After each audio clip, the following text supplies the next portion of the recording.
اسلامی تاریخ کا حیرت انگیز واقعہ۔ سلطان نور الدین زنگی رحمۃ اللہ علیہ عشاء کی نماز پڑھ کر سوئے کچھ ہی دیر بعد اچانک اٹھ بیٹھے اور نم آنکھوں سے فرمایا، میرے ہوتے ہوئے میرے آقا دو عالم صلی اللہ علیہ وسلم کو کون ستا رہا ہے؟ آپ اس خواب کے بارے میں سوچ رہے تھے جو مسلسل 3 دن سے انہیں آ رہا تھا، اور آج پھر چند لمحوں پہلے انہیں آیا، جس میں سرکار دو عالم نے 2 افراد کی طرف اشارہ کر کے فرمایا کہ یہ مجھے ستا رہے ہیں۔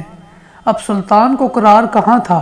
انہوں نے چند ساتھی اور سپاہی لیے اور دمشق سے مدینے کے جانے کا ارادہ فرمایا۔ اس وقت دمشق سے مدینے کا راستہ 20 سے 25 دن کا تھا، مگر آپ نے بغیر آرام کیے یہ راستہ 16 یا 17 دن میں طے کیا۔ مدینہ منورہ پہنچ کر آپ نے مدینے آنے اور جانے کے تمام راستے بند کروا دیے اور تمام خاص و عام کو اپنے پاس کھانے پر بلایا۔ اب لوگ آ رہے تھے اور جا رہے تھے، آپ ہر چہرہ دیکھتے مگر آپ کو وہ چہرے نظر نہ آئے، اور اب سلطان کو فکر لاحق ہوئی، اور آپ نے مدینے کے حاکم سے فرمایا کہ کیا کوئی ایسا ہے جو اس دعوت میں شریک نہیں ہوا؟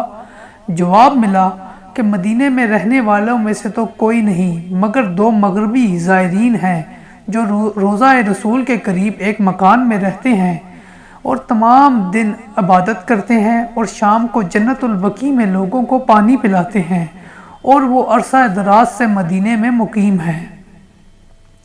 سلطان نے ان سے ملنے کی خواہش ظاہر کی۔ دونوں زائرین بظاہر بہت عبادت گزار لگتے تھے۔ ان کے گھر میں تھا ہی کیا، ایک چٹائی اور 2-4 ضرورت کی اشیاء، کہ یکدم سلطان کو چٹائی کے نیچے کا فرش لرزتا ہوا محسوس ہوا۔ آپ نے چٹائی ہٹا کے دیکھا تو وہاں ایک سرنگ تھی۔ آپ نے اپنے سپاہی کو سرنگ میں اترنے کا حکم دیا۔ وہ سرنگ میں داخل ہوئے اور واپس آ کر بتایا کہ یہ سرنگ نبی پاک صلی اللہ علیہ وسلم کی قبر مبارک کی طرف جاتی ہے۔ یہ سن کر سلطان کے چہرے پر غیظ و غضب کی کیفیت طاری ہو گئی۔ آپ نے دونوں زائرین سے پوچھا کہ سچ بتاؤ کہ تم دونوں کون ہو؟ ہیل ہو حجت کے بعد انہوں نے بتایا کہ وہ یہودی ہیں اور اپنی قوم کی طرف سے تمہارے پیغمبر صلی اللہ علیہ وسلم کے جسم اقدس کو چوری کرنے پر مامور کیے گئے ہیں۔